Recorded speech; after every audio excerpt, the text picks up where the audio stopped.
Like the right decision to have a collision with my purpose. It is my assignment to be in alignment with my purpose. I'm locked in, going all out, no fear, no doubt. My God, my choice, your will, I'm all yours. Locked in, going all out, no fear, no doubt. My God, my choice, your will, your will, your will. Like them high decision to have a collision with my purpose. It is my assignment to be in alignment with my purpose. Have a collision with purpose, 'cause you know that you're worth it, and your dream is worth capturing. If I'm not living on purpose, then none of it is worth it. My assignment is uplifting souls for the King, souls for the King, souls for the King.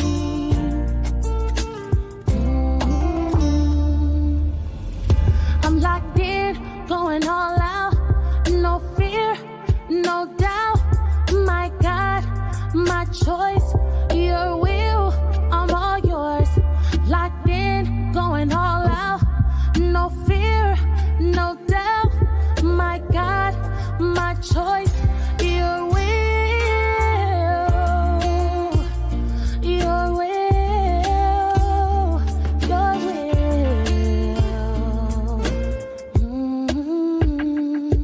Like the right decision to have a collision with my purpose.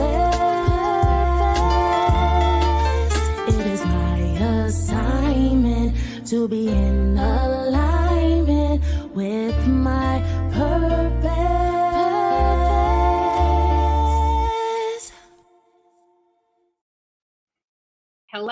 Hello, everyone. Welcome to In the Spotlight, the home of unfiltered conversation.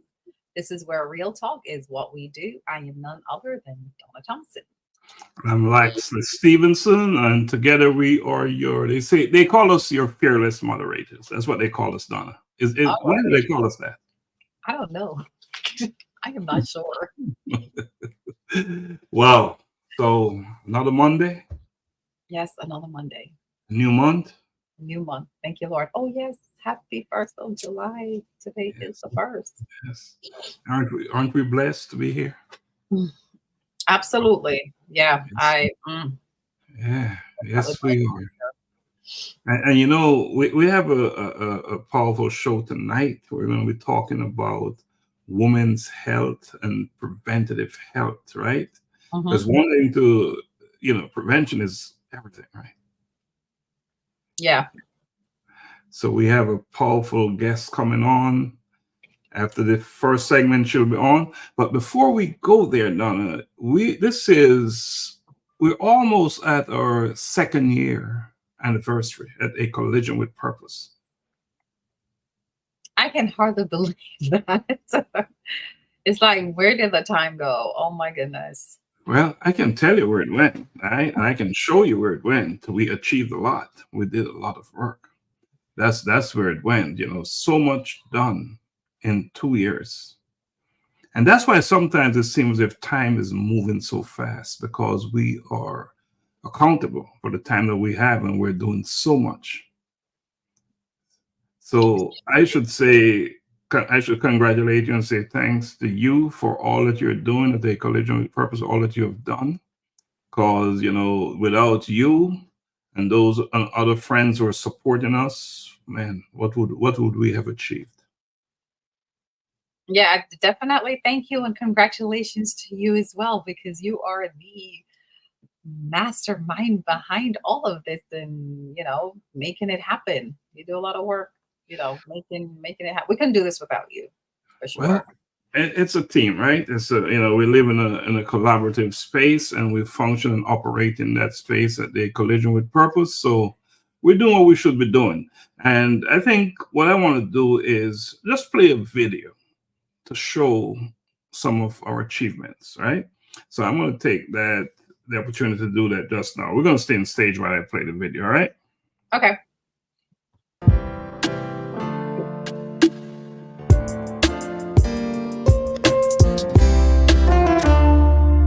Locked in my decision to have a collision with my purpose. It is my assignment to be in alignment with my purpose. I'm locked in, going all out, no fear, no doubt. My God, my choice, your will, I'm all yours. Locked in, going all out, no fear, no doubt. My God, my choice, your will, your will, your will. Locked in my decision to have a collision with my purpose. It is my assignment to be in alignment with my purpose. Have a collision with purpose, 'cause you know that you're worth it, and your dream is worth capturing. If I'm not living on purpose, then none of it is worth it. My assignment is uplifting souls for the King, souls for the King, souls for the King.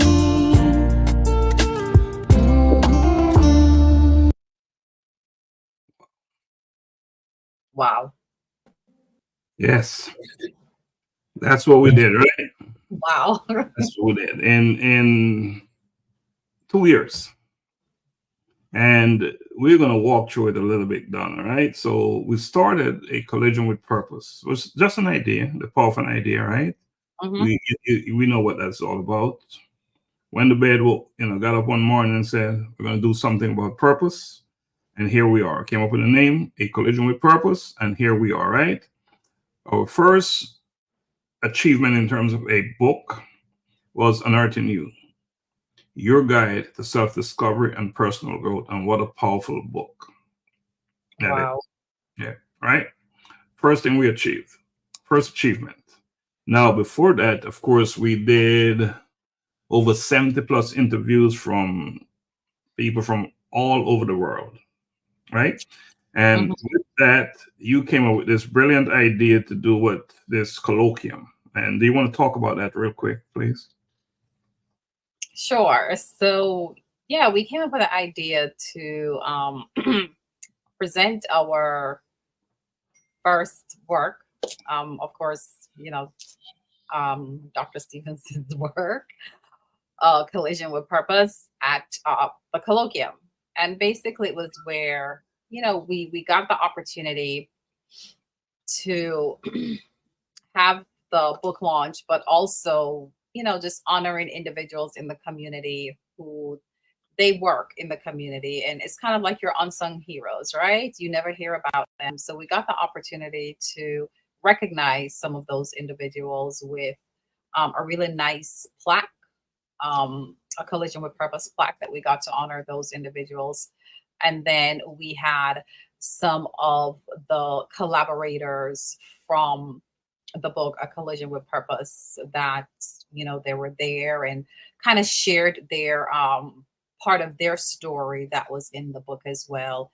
And it was really an an evening of just networking and really learning about yourself. And, I think a lot of people walked away feeling so empowered that I think they probably felt they could just go out there and conquer the world after they left. But what was interestingly though is that it was so thought provoking, the colloquium, right? Because we had individuals there who, they're doctors and they're, really, really doing work in the community. But even within that, they left even asking themselves, am I doing enough? Am I truly walking in my purpose? Am I aligned with my purpose? So a lot of people, probably every single person that left there, left with some type of feeling of looking into themselves and questioning themselves, and that deep dive into themselves. If they're doing enough, could they be doing more? And are they even doing what they're supposed to be doing? So I think that evening, we're proud of it because I believe we accomplished. I believe we accomplished what we had set out to do for that evening. So I think it was just a phenomenal evening. And we came out of the colloquium with this brilliant idea in the spotlight. Mm-hmm. And this is where we are now, right? We're on that platform now in the spotlight. And you say it's called a home of raw, unfiltered information. Come as you are, tell it as it is. Mm-hmm. Don't pretty it up. Don't cool it off. Just let it come out as it is. So we came up with this show, right? That was the next thing we achieved. And man, this has been going on for over 6 months, and we have had some powerful guests on, Mm-hmm. and we have one tonight. And we've had some powerful conversations about important topics. And so we did that. And then Bridging Generations, Voices of Men. We're a group of us. This came out of Daily Insights. Mm. Of Daily Insights. I did a show, a talk about men, and are we living in a world that is conducive, that is healthy for us? And from that, this idea came up. We decided we need to bridge the gap, bring on different men from different walks of life, different age group, so we can talk about things that are important to us, especially as Black men, right? So that's where this came from. And of course, from that show and Daily Insights, now we have this book, Daily Insights Unveiled. And I'll promise you this is probably going to be the most powerful piece of book out there. I agree. Out there. Huge. This is big stuff here. You can just flip and turn to any page and you'll find something in there for you. Just turn it and something's going to apply to you. Something that's going to shake you up, wake you up, bring you where you ought to be, where you need to be, right? So we have this manuscript is already written, ready to go to complete, ready to go to the editor. And we're the next colloquium, we're building it around Daily Insights Unveiled. Next colloquium in February, right? We're building it around tying it into Black History Month and all that good stuff. And so you can see some more there. And then we have Transformation Reflections, which is the workbook that is going to accompany Daily Insights Unveiled. This manuscript is already written, ready to go as well, completed. So you ask where the time went. That's where the time went. We've been busy working. And what else do we have going on here? So we have that completed. And then we have the good old shadows. You want to talk about that a little bit, please?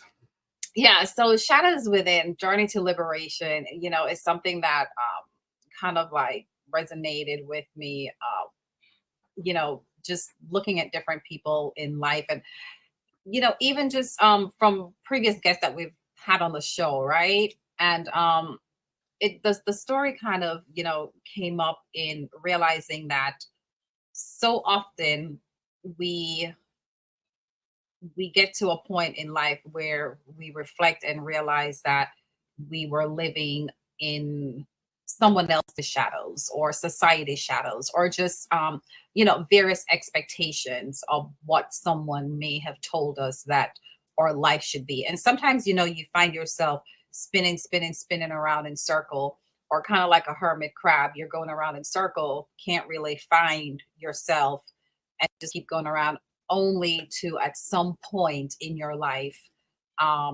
you realize, I've been doing all this stuff and it's not where I wanted to be. It's not my calling, not where I should be. And now you finally find yourself, almost like a butterfly, right? Now you finally find yourself, and now you're free, and now you've become this new person, and you can really step out and live authentically, who you were created to be and who you want to be. And basically sharing those stories, I think, will help others who they may be in that little rut in their life and not certain what is happening. But sharing our stories, I'm quite sure, will definitely resonate with the readers and help someone to show them, hey, you're not alone. Don't give up. You can find your purpose, and you can find your true path, right? And so that's what Shadows Within basically is all about. And of course, we will have a number of co-authors where it's a collaboration of sharing stories, and then just publishing that, and that will be out in 2025. Right, Shadows Within. And there's a common theme here, right? With all our books, it's about finding you, nurturing you, who you are. It's a common theme. And then we have this baby right here, Becoming Iron. Tales of Courage and Conviction. And this, again, is a big, big deal. It's an anthology. And we'll have 21 collaborators, 21 authors. And the stories will be built around the brave man, inspiring man, empowered man, and the resilient man. So if you identify as one of those, contact me. Get in touch with me, because we want to tell your tale of courage and conviction. All right, so that's coming. And what else we got going on? So, yes, and then, of course, we will have our colloquium February 22nd, 2025 at Shiloh High School in Snellville, Georgia. And that is going to be a big, big, big thing. Again, we'll be honoring individuals from different disciplines, different walks of life, from different communities globally and domestic, here in America, and they'll be coming to the event. We'll also be giving away scholarships, as we always do. Students, and as always, students attend our events for free. We do not charge students, because our thing is to give back to them, to build them, to prepare them so they can become producers in their communities, right? That's what we do. So let's take a break so we can bring our guest on. I'm going to play that video again to take us out to break, okay? Okay. Yeah, I want to play that again so we can show what this thing is all about. If I can just find about the story of a collision with purpose. I'm going to play it again.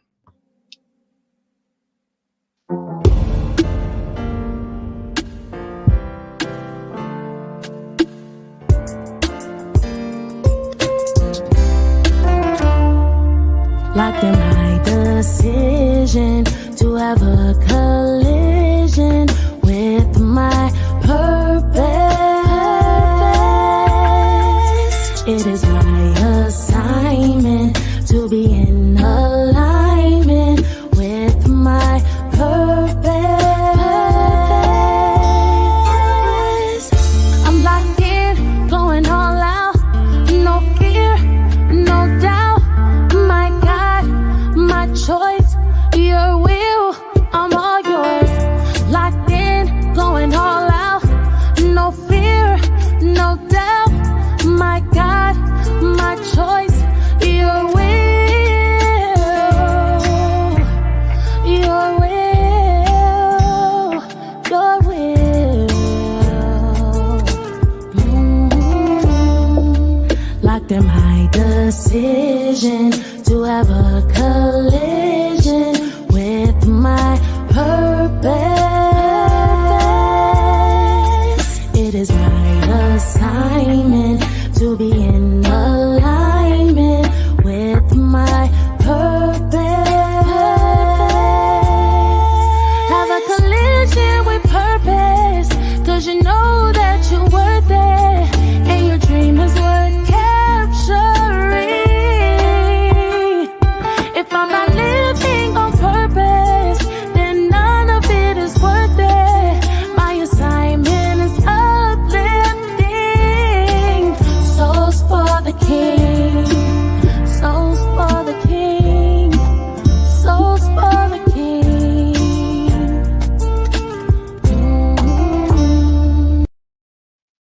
Right, welcome back. Welcome back. We're in the spotlight, the home of unfiltered, raw, anything goes information. Just let it happen, bring it up. So, Donna, we have a special guest tonight.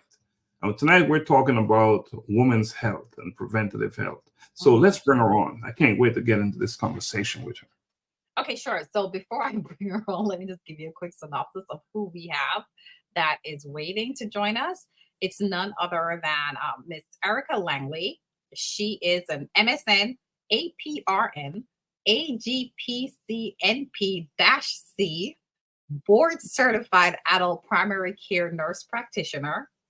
And she is also a ICU registered nurse. Oh, she's from Kingston, Jamaica. I had to put that in there. And she is also a member of the American Association of Nurse Practitioners and the Florida Nurse Practitioner Network. So I would say if you talk about you're sick and you need a nurse, Ms. Langley, probably you should have her number like saved in your phone, okay? So with further ado, we are going to bring her on. We're gonna have our drum roll. And there she is. Oh, hello, hello. Hello, and welcome. Nice to be here. All right. Happy to have you here. Thank you. Yes, in the spotlight. Wow. All the way from Jamaica, Kingston, Jamaica. Kingston, Jamaica, Vineyard Town to be exact. What's happening in Vineyard Town these days? I'm going to tell you what's happening there now. All the mangoes you can get is in Vineyard Town. That's why they call it Vineyard? Oh, yes. East Indian mango, Julie mango, black, all the mangoes you can think of. Wow. Oh my gosh. It's flourishing in Vineyard Town. I was just there last month, and Awesome. I just took a seat under my mom's mango tree. I used a stick. I picked the mango and I eat it right there. Oh my gosh. Wow. It was wonderful. Wow. So, as you're talking about mango, someone sent me a video how you should eat a mango, right? Yeah. So they get a knife and they split it, just cut around the seed.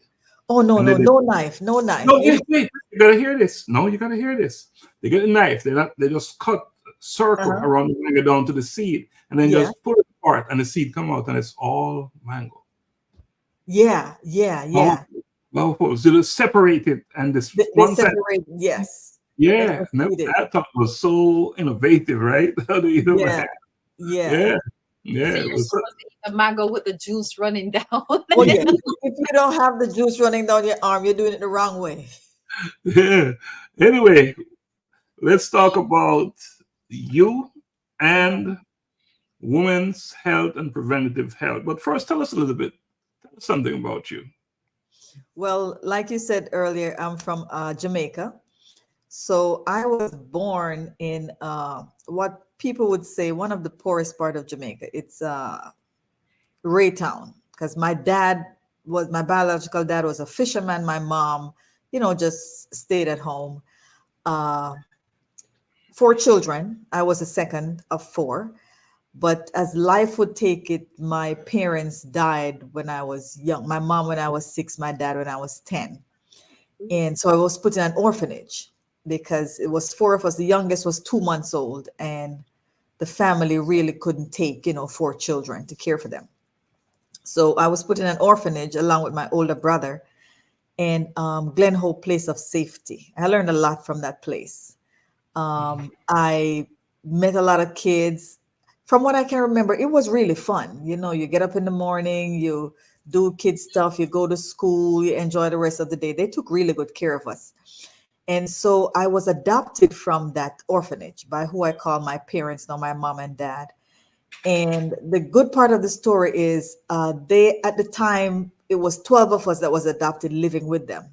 But overall, they raised 23 adopted children. Wow. Because they didn't have any biological children of their own. And as life would take it, as I transitioned through life, the lessons that I learned from them helped to bring me to where I am today. Mm. I don't regret how my life started. The most important thing is where you are now. What did you do with the time? How did you transition? And so I try every day to encourage, someone who is in maybe an unfortunate situation, to let them know it's not so much how you start, is how you end. That is the Mm. most important thing. And the lessons that I've learned from my mom and my dad has helped me to be where I am today. The lesson of persistence, working hard, showing up on time, putting your best foot forward, were some of the lessons that they taught me. Always have integrity in doing the best that you can with whatever you're given. So that has helped me to reach where I am today, to be a nurse practitioner, and being able to, tell my story to other people. Wow. You're listening to your story. It exemplifies the essence of grow where you're planted. Yes. No matter what, you got to Yes. do what you got to do. And your story is, wow, powerful, powerful, powerful, powerful. So, why nursing? Well, when I was in Jamaica, I really wanted to be a teacher. That's really what I wanted to be. And then it changed as I got older, and I realized that I have a passion to care for people. And so when I came to America, I really came here to visit my brother that lives in West Palm Beach, excuse me. And so as I was staying there just for a short visit, I came here to visit him. And that's when I met my husband, and I didn't go back to Jamaica. But then I started to think, how am I going to transition the skills that I've learned in Jamaica to here? And how can I best use those skills to help somebody else? And this friend that I met, she owned a nurse. She was Jamaican, and she owned a nursing school in Fort Lauderdale.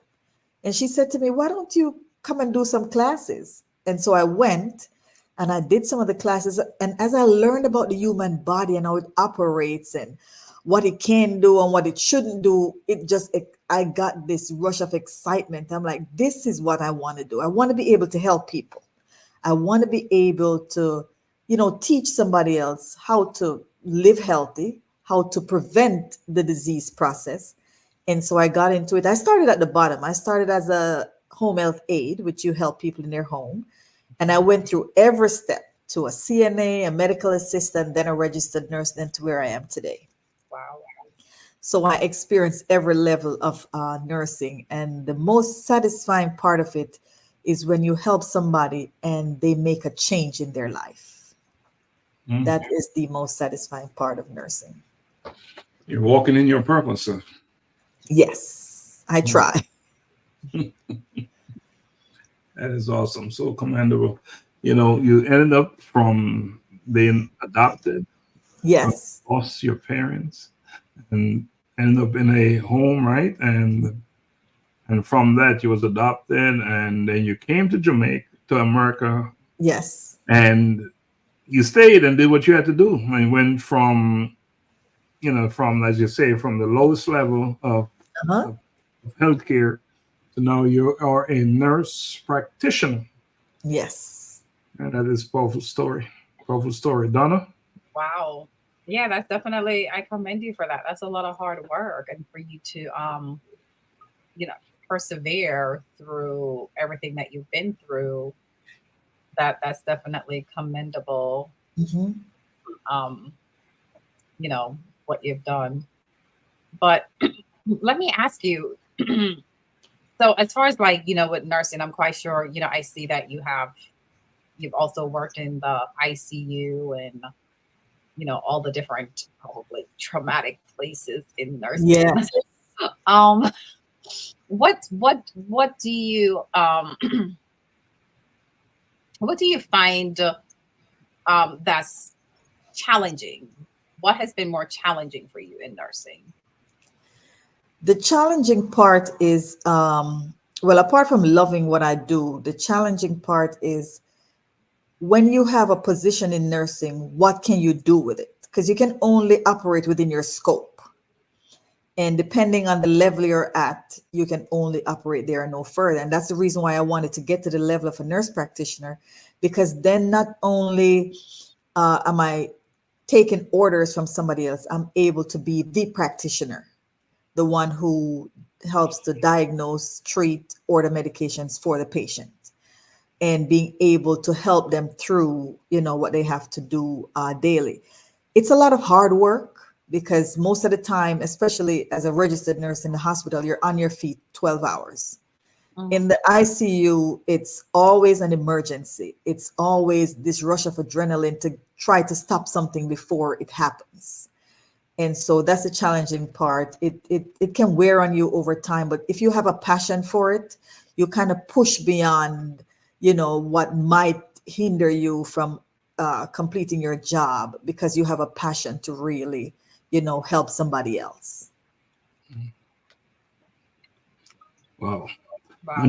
And you've 12 hours, a long day, long nights.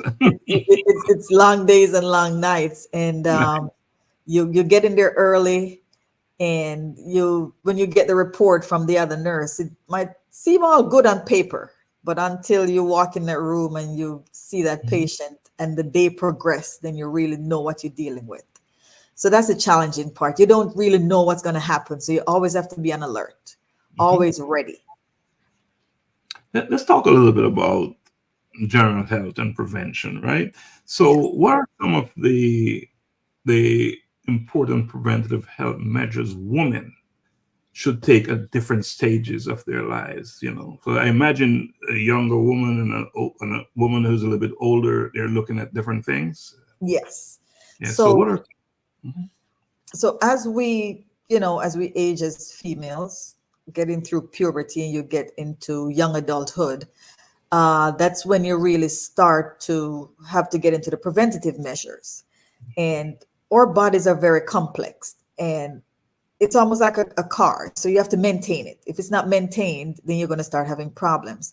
So you have to, yearly pap smears, mammogram, and all of those things that needs to be done, those screenings. Surprisingly, a lot of people don't know, if you do have insurance, you don't pay for them. When you go for your preventative health, it's covered 100%. And so also you have companies that when it comes, like in October, they have free mammogram screening for females that you don't have to pay for. So it's not about how much money you have. It's because there's a push for preventative health to be top, because when you can screen and find something quickly, then you can deal with it and be able to treat it before it progresses further. So like I say, screening for pap smear, mammogram, and other health screenings, vision screening, dental, having your teeth cleaned to prevent things from happening down the road. What about lifestyle factors such as diet, exercise, stress management in women's health? Yes, diet, exercise, stress management is so important. And having the opportunity of being in the ICU, you see disease processes that could have been prevented if it was taken care of earlier. So you might find someone get diagnosed with stage 4 cervical cancer, uterine cancer, and it doesn't just jump to stage 4. It started at stage 1. It started somewhere. And stress is one of the biggest thing that contributes to different, disease processes happening in our lives. So if we can control stress, eat properly, exercise. And when I say exercise, a lot of people might think you have to be in the gym for 30 minutes to an hour. The simplest thing that we can do to help to maintain our health is walking. It's the simplest thing. If you go to the grocery store, instead of parking your car by the door, park it a little bit down the aisle and walk. I took some friends we were going out for lunch. And so I parked away from the restaurant, and they're like, Erica, why don't you park near the door? I'm like, we're going to walk. Let's just walk. They were really mad. They're like, can't you just park right by the door? But walking is so simple, and it gets the blood moving. It gets the heart beating, gets the rhythm. And it's really, really one of the first and basic thing in health maintenance, walking. Mhm. It's so interesting that you say that because often we go to the store and we drive around in circle waiting for a spot Closest close to parking the door, space. right?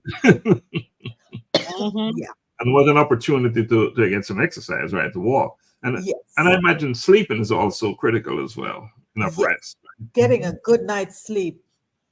I've seen, I'm sorry, patients that they come in and they say, "Oh, I have a headache," and I've been having this headache for months.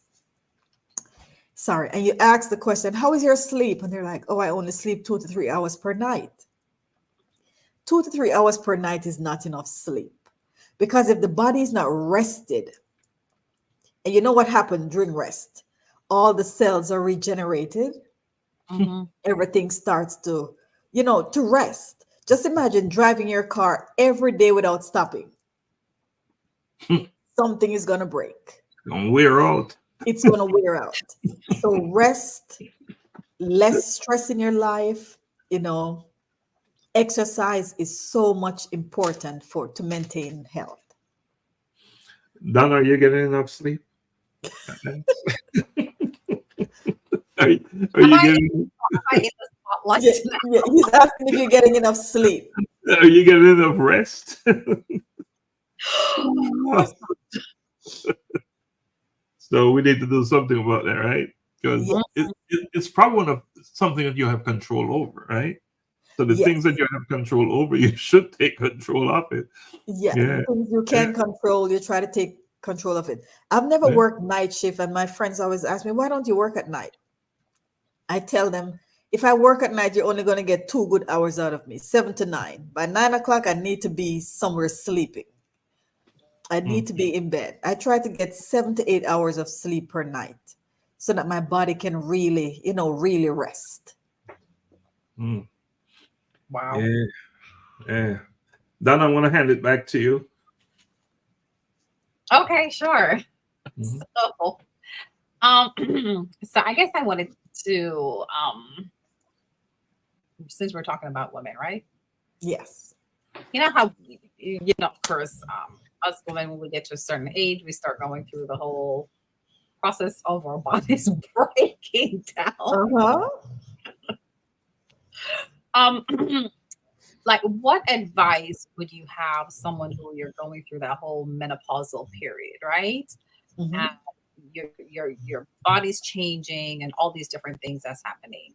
Um, how do you as far as as far as a nurse or medically, would you suggest a woman to handle something like that? Um, so The that first thing, I'm sorry. So the first thing I would advise is see your medical provider.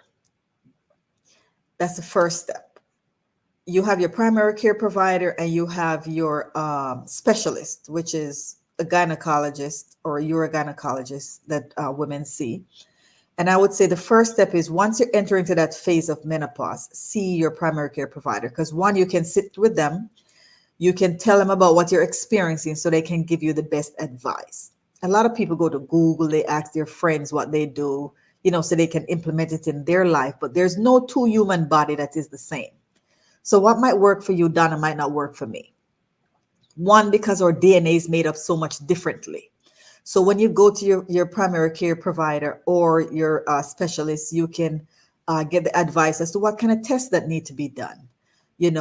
As we age, we have to change our lifestyle a little bit. We have to change how we eat, because the body that processes a burger at 21, it processes a little bit different at 50, because now everything slows down.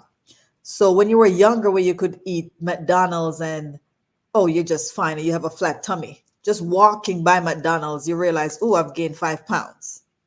You haven't even touched the burgers, because everything slows down. It's so different. It's just a different phase of life. It's a transition, and a primary care provider will surely guide you in the right direction as to what you need to do, to help with dealing with that phase of life. Mhm. So Erica, what I'm hearing from you is that age is not just a number. No, no, it's not just a number, and it's different for everybody. Oh yeah, it's not just a number. It's a process. It's like you go to sleep and tomorrow for females, and you have some ladies say, "Oh man, I have to deal with hot flashes," and then there are other females who don't deal with hot flashes. It's a You real know, thing. yeah, it's a real thing. And so because our bodies are so complex, making sure that you have the right person in your corner, healthcare wise, is very, very, very important. You know, your friend might say, "Oh, I just go to CVS and I buy these pills." But they don't know the pre-existing conditions you might have, that those pills might be contraindicated in taking, even though they're over the counter. So Mhm. that's the reason why having your primary care provider or your specialist give you the advice that you need will really help with dealing with that phase of life. What are some of the strategies you can use to empower women to take an active role in their care? Uh, Well, they can first be aware of their body and how it changes, because we know, how our body changes as females. And so once we know how our body changes, getting the information is the next thing. So, like, especially for me, I go for my yearly physical. I always have blood blood tests done, all my vitamins, all my electrolytes. I want to know my complete blood count. I want to know what's going on in my body. So once you have that information, now you can proceed. A lot of people go to the store and they buy vitamins, but they're really not deficient in the vitamin. And then what happens is it becomes toxic to the body. Because if Mhm. you don't have a vitamin B12 deficiency, you shouldn't be taking vitamin B12 just for taking it, over the counter, because then the levels start to build up in your body. So it's best to have the full blood work done. You know where your levels are, and then from there you incorporate a different lifestyle. You incorporate, like you say, getting a good night's sleep, trying to have less stress, and just overall good health. So I have a question for you because just like what you just referred to, taking vitamins, right? Over the Yes. counter vitamins. Now, is it customary when someone goes to the doctor for them to do those specific blood work that will determine their B levels, their D levels, their minerals, things of that nature? Or as a patient, is that something that you have to specifically ask for? Because a lot of patients, you don't know to ask for these things.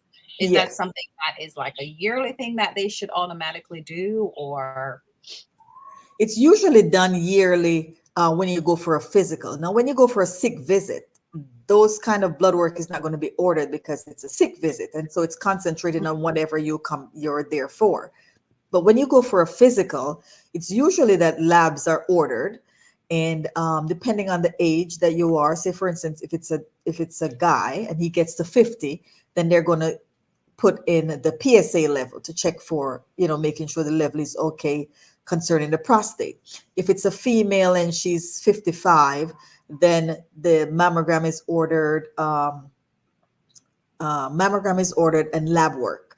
First, to check your kidney functions, because if you're going to take any medicine, whether over the counter or being prescribed, you want to know how your kidney's functioning. So it is customary, and most, if not all, I mean, all the providers that I've worked with have ordered lab work when someone goes in for a physical. But a lot of people don't go for a physical, they go for sick visits. But when you go to get a physical, you're really going to prevent something from happening. Like we're talking about preventative health, not waiting until it happens, right? because then now you're on the other side of it. But when you go for your physical and you get the lab work, you want to know, let me see what's happening in my body right now. And then from there, you can know how to move forward. It's all about prevention, and I want to talk a little bit about cancer and cancer prevention, right? Mhm. And what are some of the effective ways to prevent breast and cervical cancer? 'Cause those are big deal, big deal. Yeah, those are You, those are really, really very big deal. I can't Mhm, say that there's any blueprint to prevent them. mhm, It's one, living a healthy lifestyle. mhm, You know, don't overdo anything. I don't know if you, Dr. Laxley, if you ever hear anybody in Jamaica say, too much of one thing is good for nothing. Mm-hmm. So somebody would say, well, you can eat eggs, but if you eat 10 eggs, it's gonna have an impact on your body compared to eating one. So it's knowing what to do, when to do it. So there, like I said, there's not a blueprint for prevention of cancer itself, because we live in a imperfect world. You Mm-hmm. know, the environment, the air we breathe, the different things that we deal with, the soil. There's so many different things that can cause it.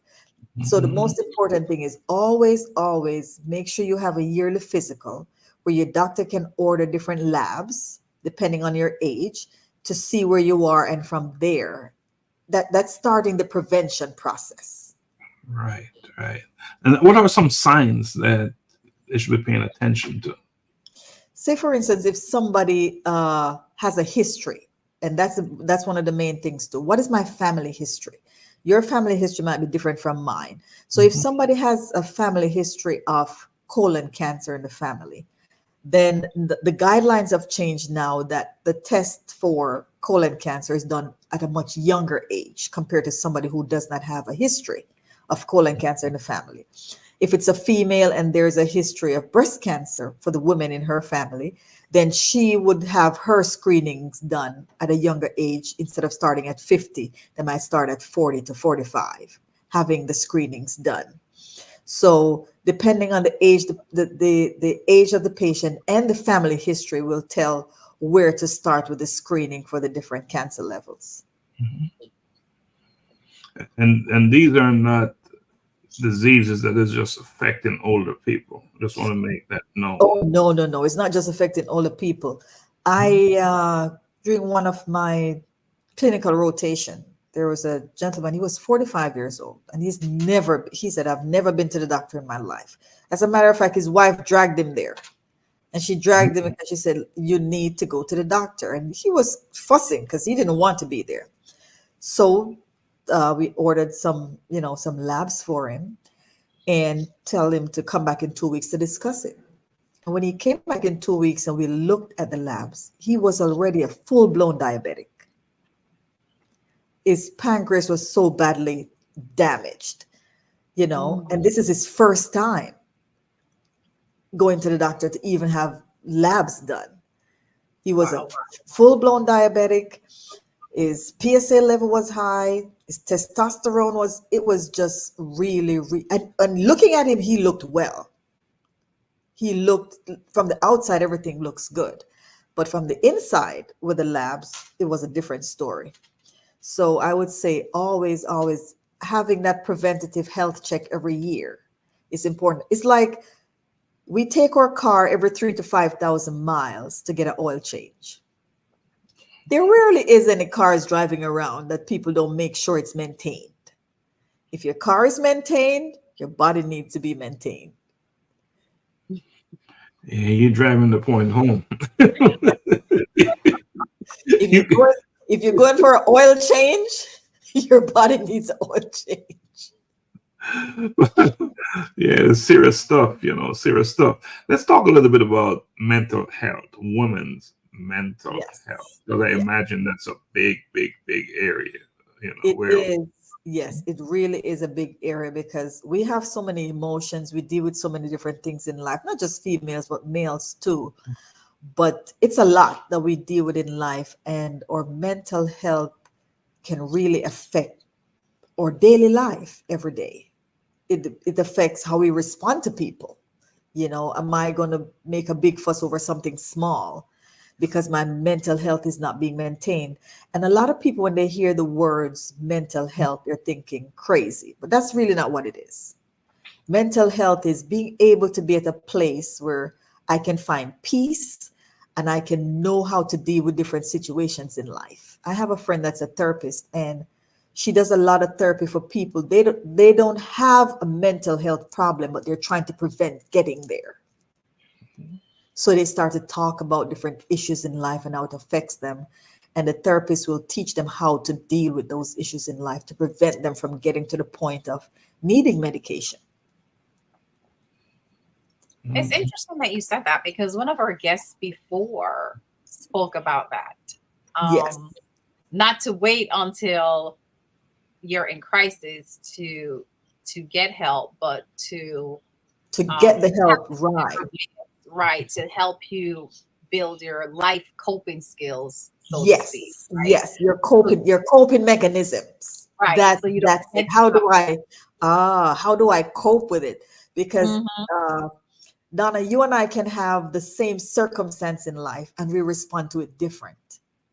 Because your coping mechanism might be much better than mine is. And that's because you seek to try to get ahead of it by trying to get therapy, somebody to talk to, you know, other than people that are in your life, somebody who have studied mental health and can teach you the different coping mechanisms to deal with things in life.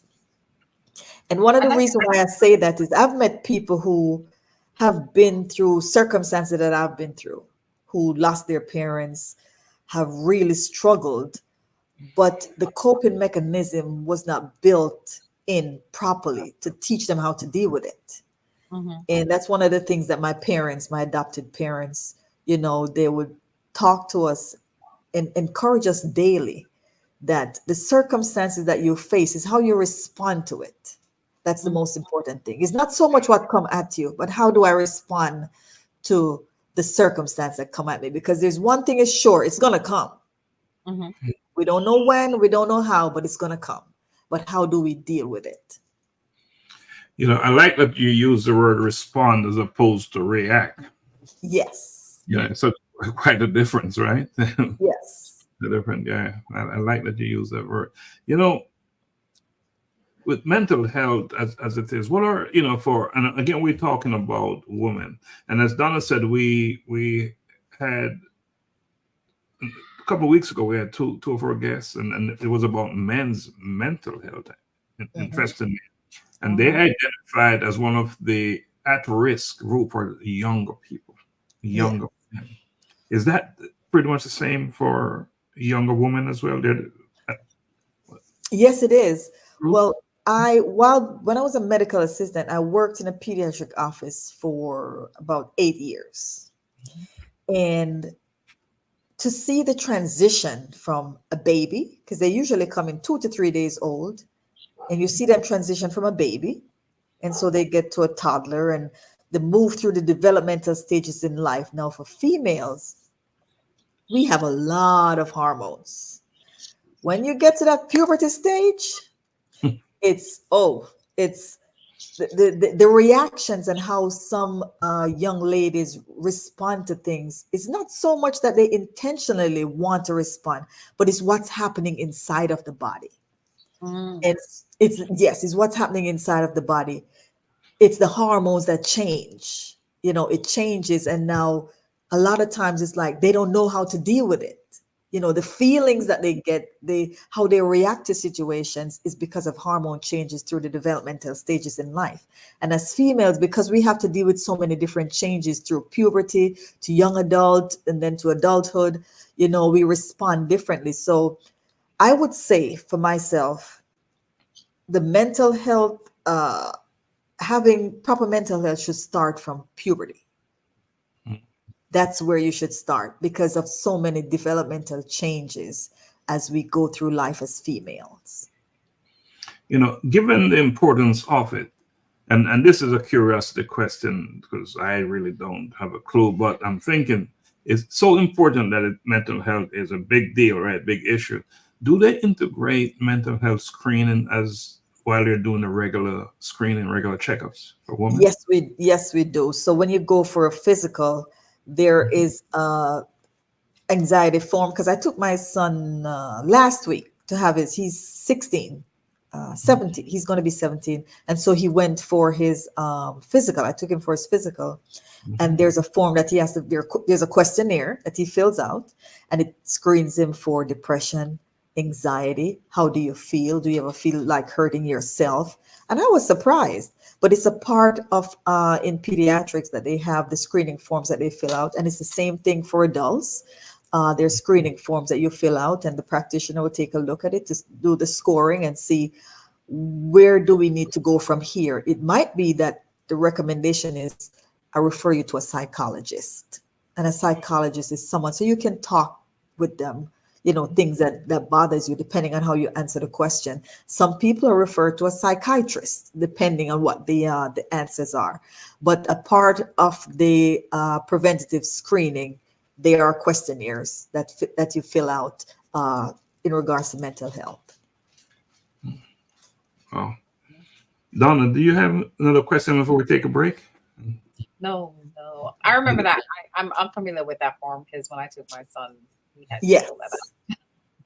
Yeah, they gave you that form to fill out, they gave him the form to fill out. Form to fill out. Yes. They don't want our input in it. They want the child to answer the questions for themselves. Yes. So they actually go take a seat, huh? Yes. Well, They even ask them, do you want your parent to be in the room? Yeah. Because then they'll be more honest with their response. Right. But prevention begins at home, I would imagine, right? It starts right in the house. That's where it starts. You start the prevention from there. You're able to notice and see, what's happening with your child. Do I need to take them into the doctor for them to, talk with them? Because kids will sometimes tell the doctor something they won't tell you. So when I go, I stay out the room so they can talk freely. If there's any concern, then they let me know. But yeah, it's a part of the healthcare process. All right, we're gonna take a quick break. We're talking to Erica Langley. She is a nurse practitioner, and we're talking about women's health and especially preventative care, because that's what it's all about. It's let's fix it before it's before it gets bad. So we're gonna play a quick video here. We're gonna play the iron video, okay? Becoming Iron, and then do it right. In a forging life where the strong survive, a tale is written on hearts that strive. Through fire and flame they find their way, becoming iron where courage holds sway. Becoming iron with hearts forged in fire, tales of courage and conviction rising even higher, displaying strength in the fiercest fight. Becoming iron, shining in the night. The brave man faces the darkest night. The empowered man fights with all his might. The resilient man stands unwavering and strong. The inspired man knows where he belongs. Together they rise, conquering fears, becoming iron through trials and tears. Becoming iron with hearts forged in fire, tales of courage and conviction rising even higher, displaying strength in the fiercest fight. Becoming iron, shining in the night. In the tales of old and the battles new, convictions light sees them through. From abysses deep to the morning light, they become mine. In the endless fight, becoming iron with hearts forged in fire, tales of courage and conviction rising even higher, displaying strength in the fiercest fight. Becoming iron, shining in the night.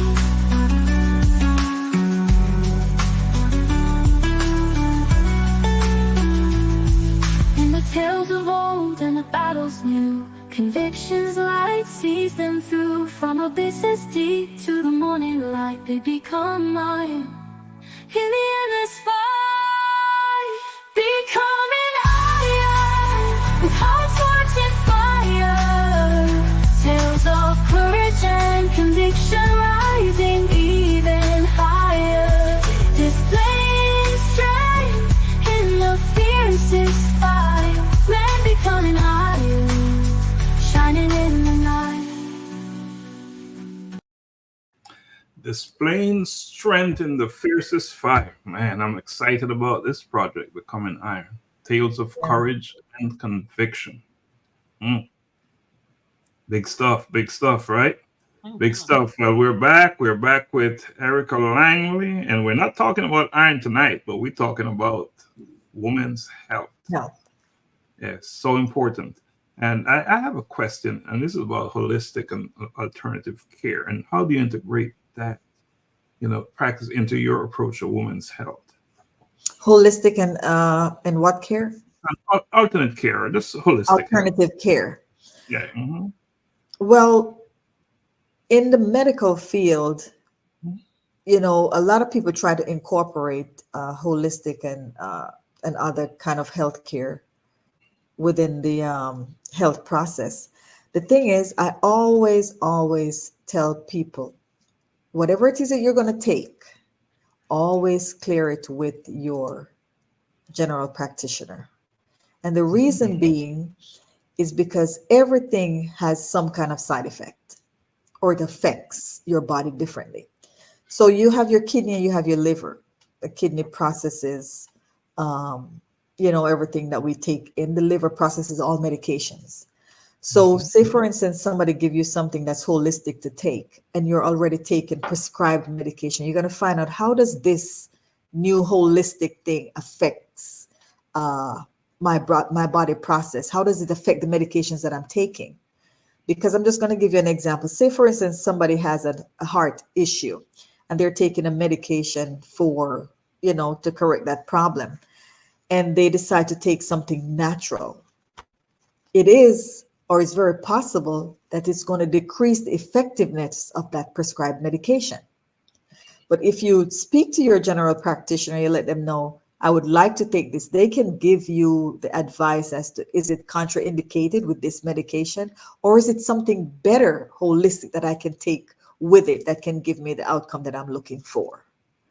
So I would advise anybody, there's nothing wrong with holistic health, because we come from the land, we live off the land every day.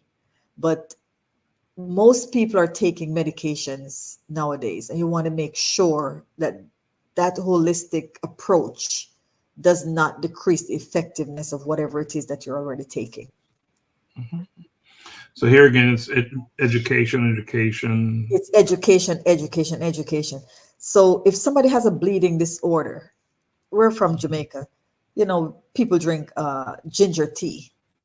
Did you know that ginger tea can increase your bleeding disorder? Ginger itself can. It's a good tea to drink. People drink it every day. But if you have a condition, it would be best advised. Donna has her cup up. That's what I'm drinking. I have ginger and mint in my cup here.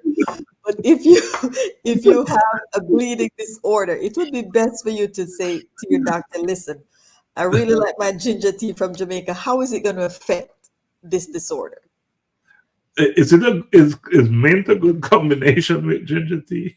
I like the taste. And I like the taste, and I grow it. I have it as a plant outside. So I just go outside. I have a feeling of the island, and I just cut it and then put it on and drink it. So I feel like I'm at home.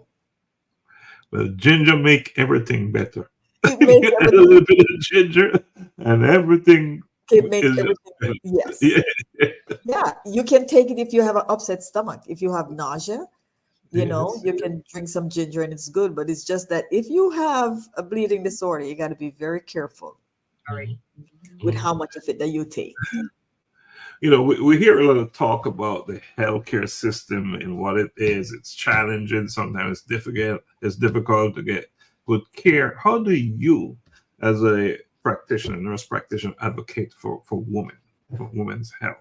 To get good care? Well, first, I would approach it from, say, for instance, there are females who cannot afford, because affordability is everything. Can I afford it? How much is it going to cost me? There are females who cannot afford to even go to the doctor. They can't afford to buy the insurance because it's so expensive. This city that we live in, well, not for you, Dr. Laxley, but for us who live in Orlando, there are so many different nonprofit organizations that the same doctors that work in the hospital are the same ones who work at these nonprofit organizations. In the area that I live, you have Shepherd's Hope, which they offer full health care, dental, vision, and health that you can go and have done. You have community health clinics that it will cost you way less to get a physical, way less to get your dental work done. You have, there's an organization in Lake Mary, American Muslim Society, and all of the healthcare is free for people of a certain income level that can't afford, to go onto the government website to buy a high price health insurance plan. So there's so many resources out there that are in place that people can use that can help you, making sure that we don't have an excuse to say, I can't get the care that I need.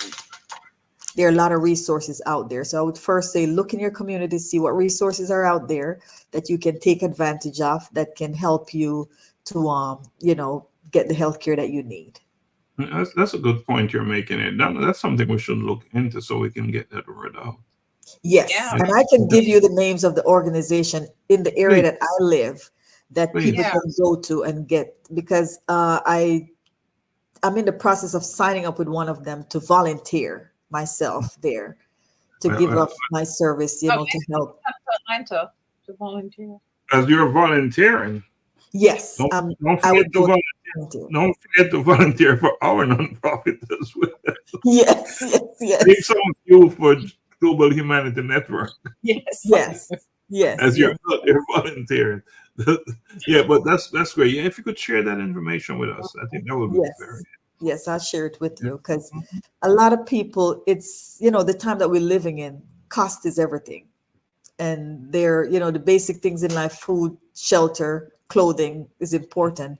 But if you have a diseased body and you have shelter, food, and clothing, it's not going to be, you won't be enjoying life, because then you have to be visiting the doctor regularly. So if people can know about different organizations within the community that can help them, then they'll be able to get the resources that they need to help to, prevent certain disease processes. Yeah, earlier on we were talking about aging, right? I would say age is not a number, not just a number. It's a little bit more than a number, right? But preventative measures are important, and osteoporosis, right? The whole Osteoporosis. Yeah. What are some of the preventative things that a woman can do to? Well, so live? as we age as females, to help to prevent or slow down osteoporosis, vitamin D3, it's natural in the sun, but if you go out in the sun and you be out there too long, then you have a different issue. You got to deal with stuff for the skin. So vitamin D3, calcium, because as a female age, we lose those things, and the loss of calcium and vitamin D is what causes the bones, it causes bone loss. So vitamin supplementation, I take a vitamin D3 and calcium every single day. I take it every day. It's a part of first thing in the morning. I take it every day. Vitamin D3 and calcium is very good in maintaining the bone. And for any female that goes to their doctor, if you have to deal with osteoporosis, those are two medications they definitely will be taken. Two supplements they'll be taking or given to take every single day. Vitamin D3 and calcium. And that's a common problem, right? Yes. It's not a common problem with everybody. It's certain ethnic group that it affects more. Caucasians are affected more than African Americans are, but you do have African Americans that have to deal with it. But certain ethnic groups have to deal with osteoporosis a little bit more than others. Is that an issue in Jamaica? I don't know how it is in Jamaica. My mom, she's, like I said, she's 95. I think she does have osteoporosis, because you'll realize too, as the female ages and the tests are done, they start to get shorter. So we do what's called do the scan yearly to get the T-score, which will tell how well the bones are doing and if they're being affected by osteoporosis.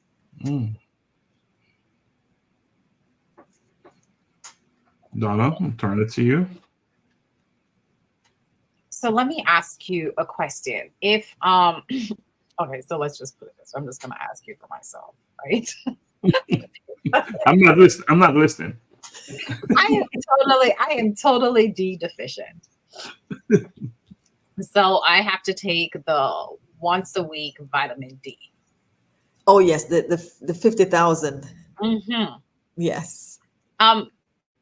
However, I was told that, and my doctor didn't tell me this, that I should be taking calcium with that, because if I'm just taking the vitamin D without the calcium, then it totally defeats the purpose. That your doctor is exceptionally smart.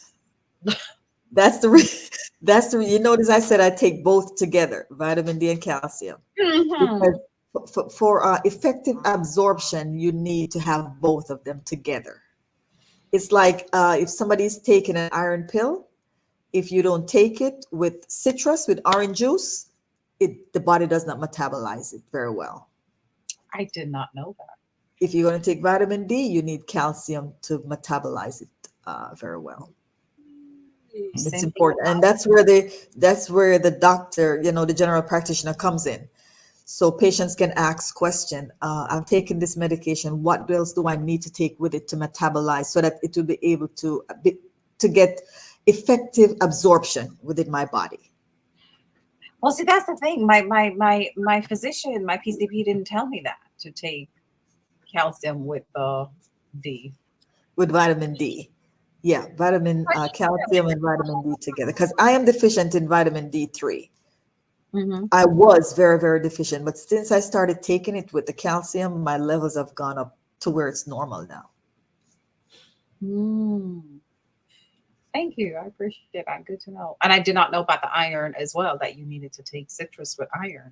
Yes, orange juice. And it's best taken on an empty stomach for it to be absorbed. 30 minutes before you eat, you take it. And it can be first thing in the morning, or you can be, the last thing at night. And it really helps with absorption. Taking it by itself, it's not going to, it needs something to help for it to be absorbed. So I think somebody in the chat says osteoporosis affects men also, and it really does. Mm-hmm. Yeah, Erica, give us some more healthy eating tips. Just toss some out. Okay. So always, sugar is good, but there's a lot of disease processes that thrive on sugar. Cancers thrive on sugar. So I wouldn't tell anybody because I don't like diets, to say eliminate anything. I would say portion size, portion control is the most important thing. So as we age, because we have to now change how we eat, like my mom that's 95, she does not eat rice at all. She doesn't consume whether brown rice, any rice at all. So you want to make sure that you eat from all the food groups. You want to make sure you have carbohydrates because we need it for energy. You want to make sure you have protein because we need it for, building of our bones. And we want to make sure that we have vegetables and our fruit. So we eat from all the fruit groups, but make it balanced. You ever go out and buy a meal, they put in these containers that have different compartments, but they put the rice in the compartment, the bigger part, and they put the meat in the smaller part. It really should be flipped. The carb should be in the smaller section of the container, and the vegetable should be in the larger part of the container. And then the meat takes up the other part. So it's just having a balanced diet as to how we should eat. Try not to overconsume sugar. That's one. Eat from all the food groups. Make sure you have some carbs in there, but you want good carbs. Instead of white rice, you want brown rice. Instead of white pasta, you want the brown pasta, the whole grain pasta. And depending on your diet and depending, on people's different dietary needs, because there are people who have issue that they can't eat wheat. So they have to eat the white, the white pasta. So it's the portion control. That's the most important thing, because in this time that we're living, and we have a major holiday coming up now, 4th of July. One of the main complaints for the emergency room when it comes to Mother's Day, Christmas, Thanksgiving, and 4th of July is chest pains. It's not chest pain because they're having a heart attack. It's chest pains because of overeating. They've consumed so much that the stomach now push against the diaphragm. You feel like, I'm having chest pains.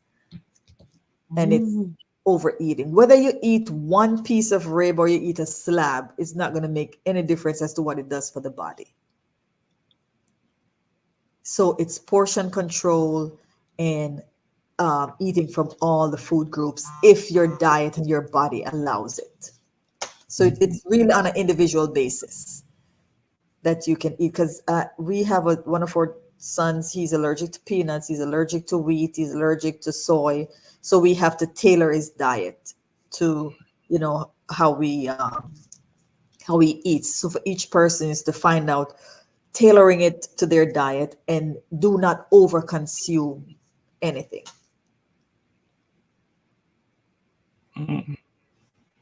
Interesting. I want to talk a little bit about reproductive health. So I want you to talk to a young woman, right? And in terms of maintaining her reproductive health, what are some good best practices? One of the main best practice that any doctor would tell you for a young female, especially of reproductive age, is always make sure you're getting folic acid, that you take folic acid. And folic acid is very important if and when that female should get pregnant with the development of that baby. And the deficiency of folic acid can cause so many different health issues. So I would say eat properly, exercise, and incorporate folic acid within your diet for young women of childbearing age.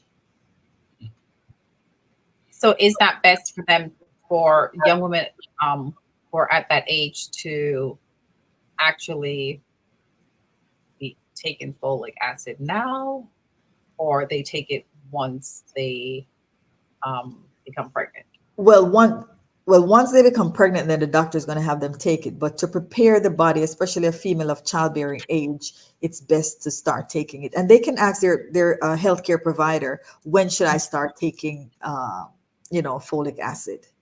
But maintaining good weight, don't overuse anything, whether it's, we should say no smoking for sure. I don't consume alcohol. That's a choice that I make not to. But there are people that do. But if you do, just to a certain limit, not to overdo it, because anything you overdo is bad for the body.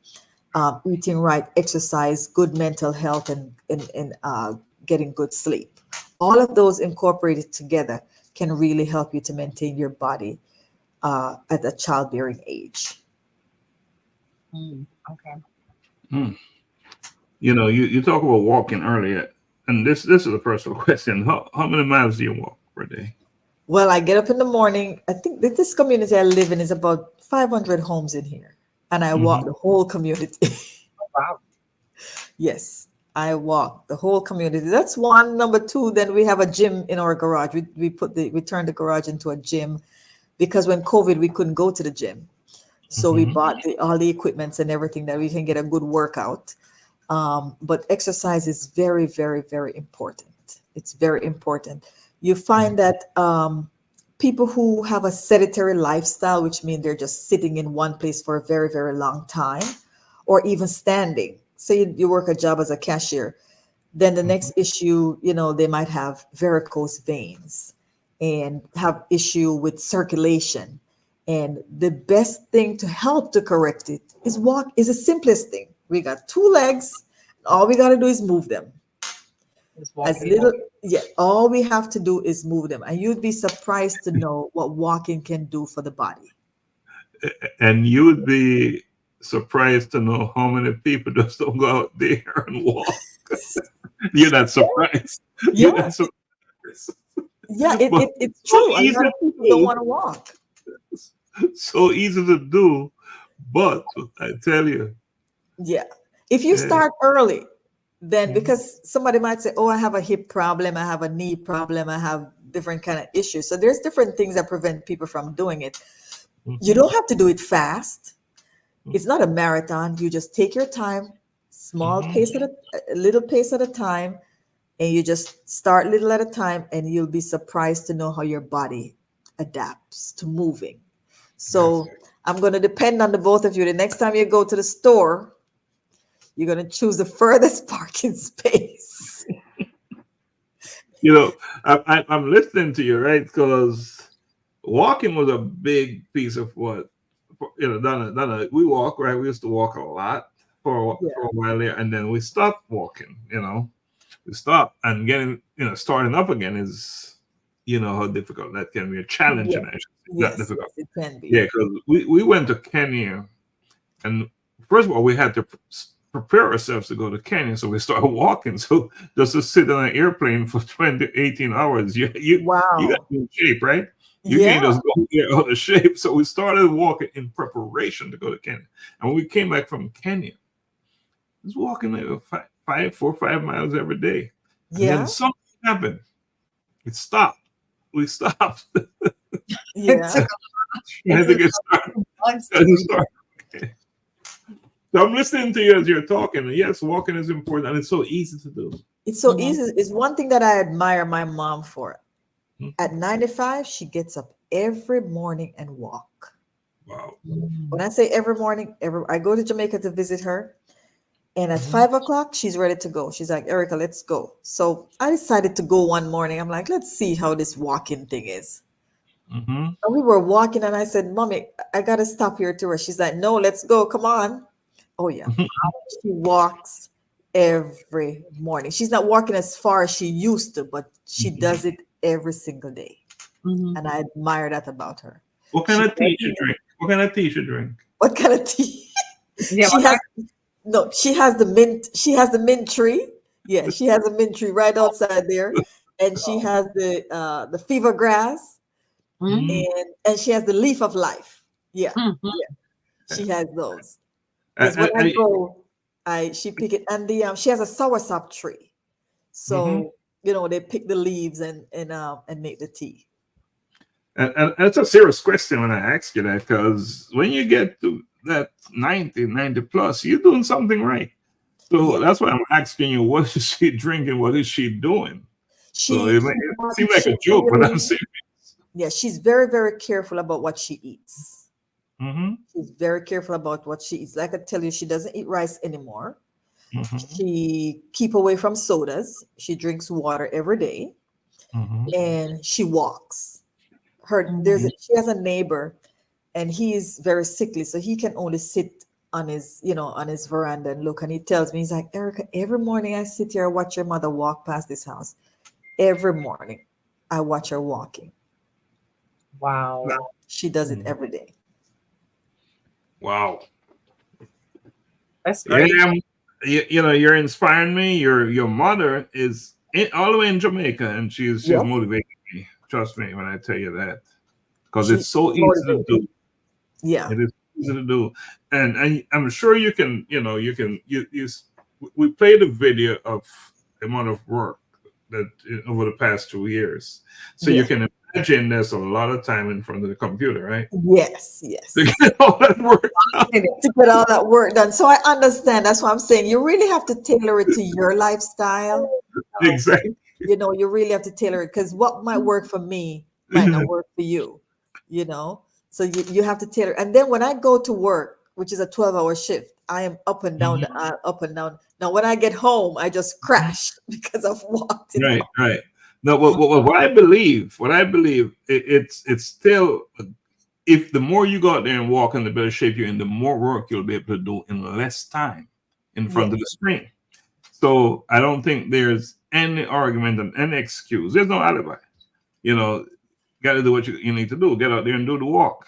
Yeah, whenever you get a chance, because sometimes, like right now in Florida, I think yesterday it was, or the day before, it was 105. So it was hot. So if you're going to do it, you'd have to do it very, very, very, very early in the morning or late in the evening, because this time of the year, the sun is really hot. It is hard. So it's always tailoring it to each individual lifestyle, what Mm-hmm. somebody can afford to do. Mhm. Mm-hmm. Yeah. Mm-hmm. Mm-hmm. Yes, yes, yes. Donna, I'm gonna turn it over to you. Okay, so I would like to ask you now, because we're talking about the whole, women's health and all that good stuff, right? Yeah. So as far as exercising, I know, we speak about walking, right? Mhm. It's, good for your cardio, all that good stuff. But to maintain, because, as women, I mean, anyone, right? As you get older, Yeah. you tend to lose muscle mass and things of that nature. Yes. Is there like a certain age that in your field that it may be recommended for an adult to do some type of um, weight training versus cardio? Like, is there a standard around the different types of exercises? Yes, I am so glad you asked that question. So, as females and as we get older, and so now we have to deal with osteoporosis, some people have to deal with osteoarthritis and whatever.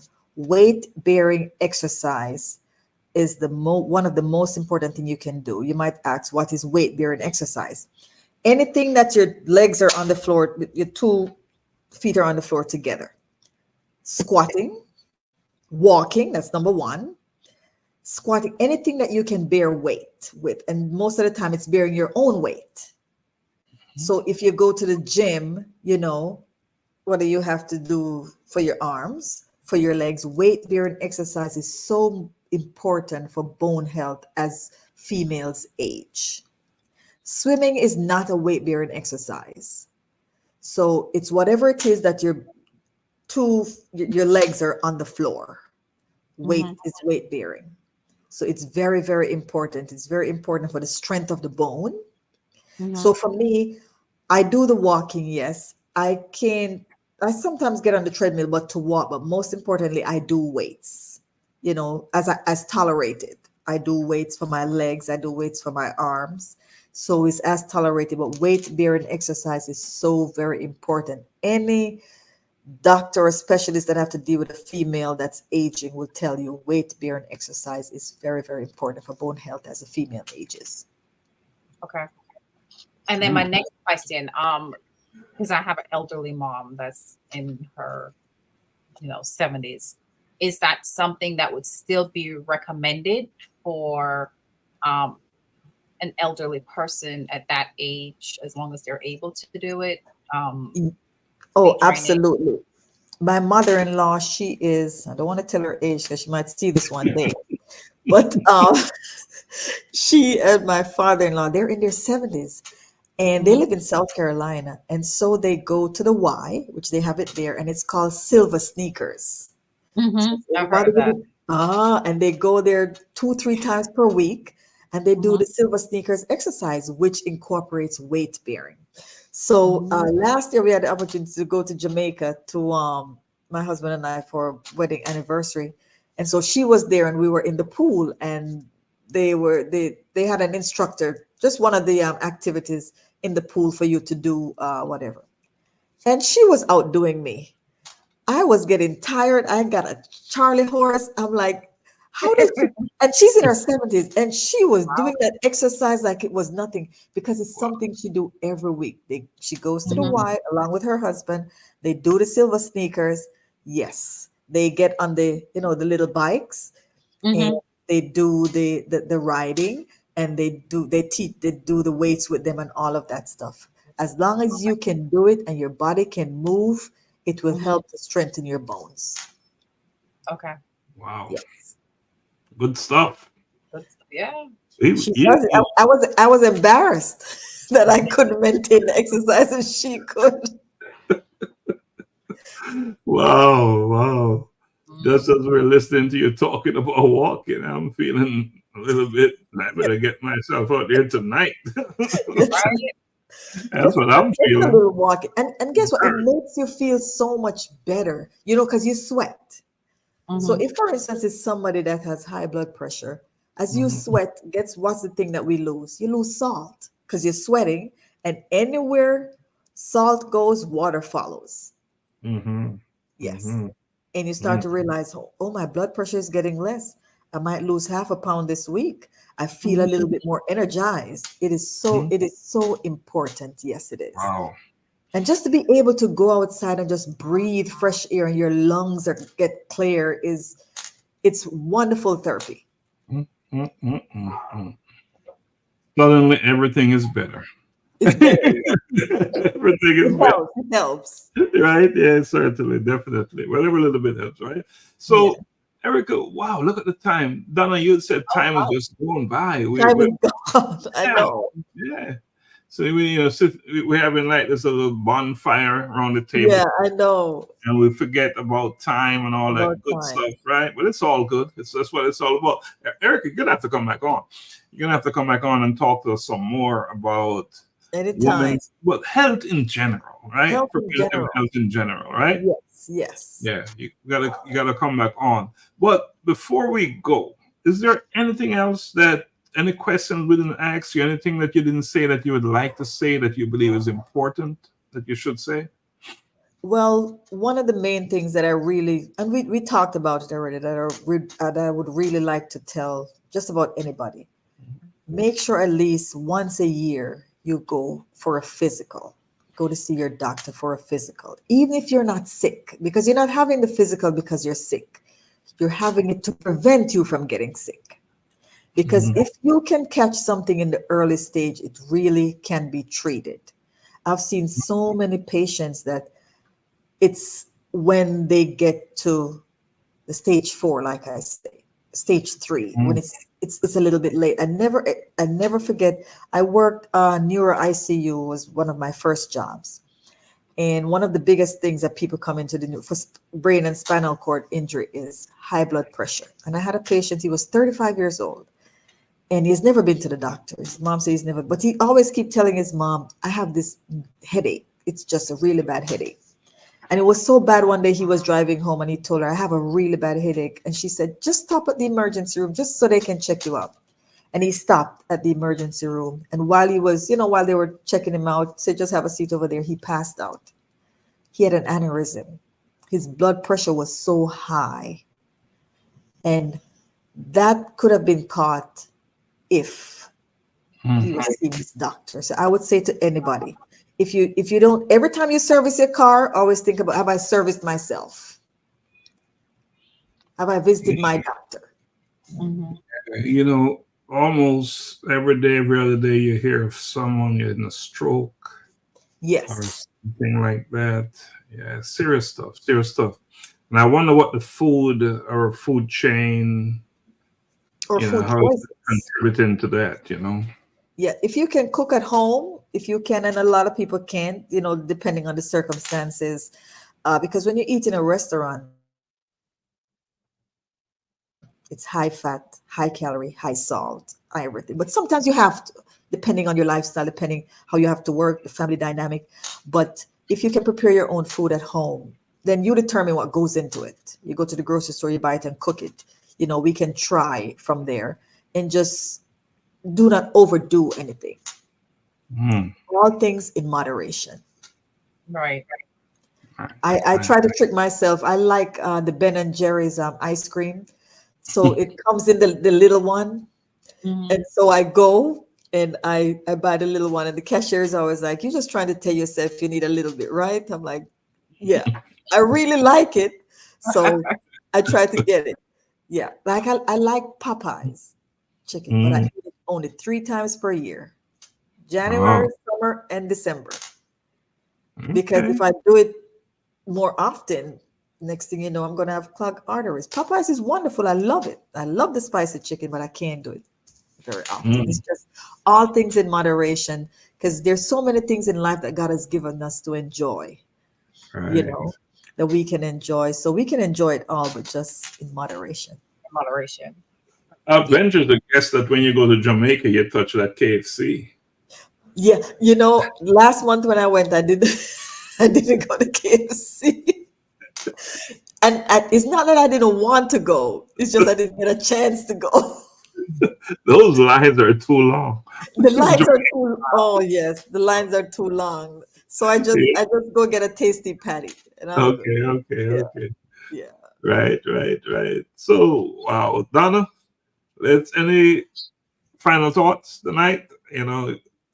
Wonderful conversation we're having here. I don't want it to come to an end, but Yeah. all good things must. All good things. Yeah, I just wanted to say, Erica, thank you so much for joining us. We definitely You're welcome. spending your Monday evening with us.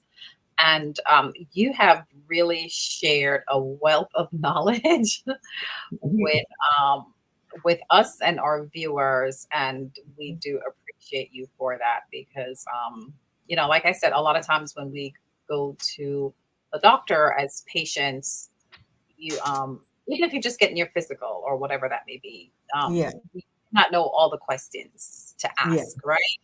Mhm.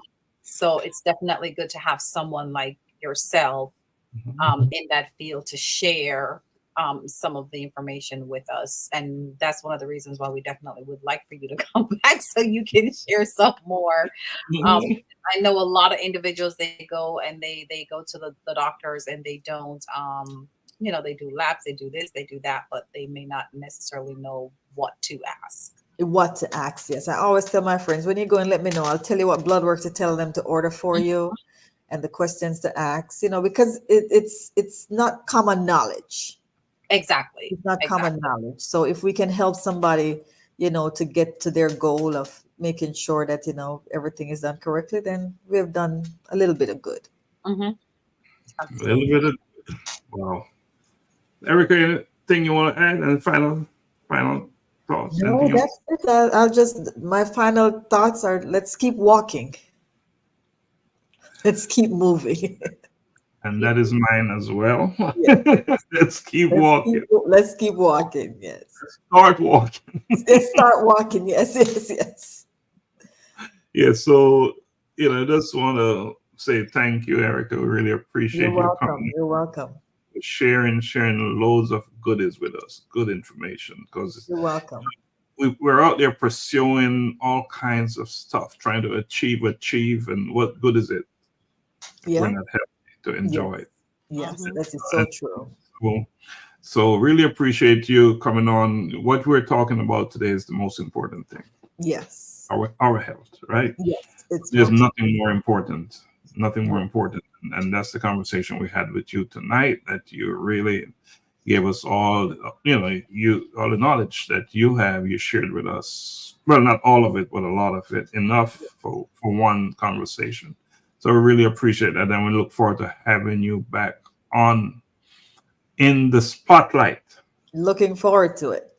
Yes. And that's what you achieve, from your starting out in Jamaica, that, young child as an orphan, lost your mother and your parents, right? And yes. And some individuals, some family adopted you, what a great job they did. Great. Kudos to them. Yeah, awesome stuff. And look at what you're doing now.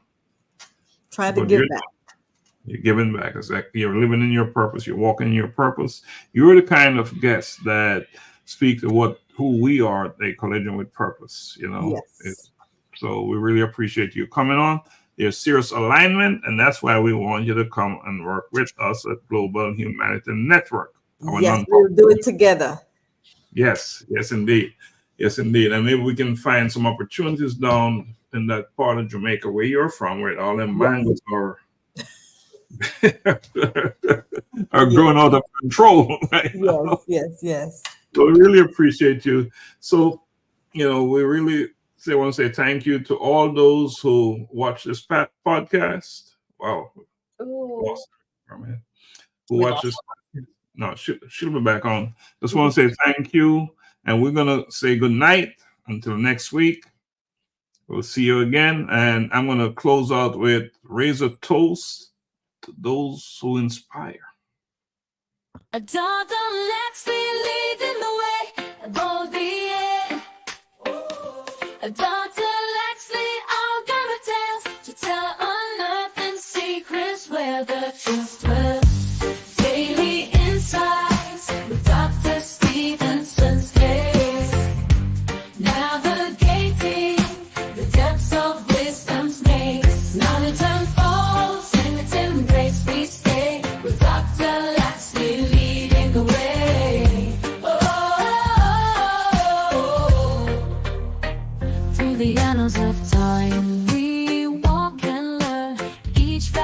treasure at every turn.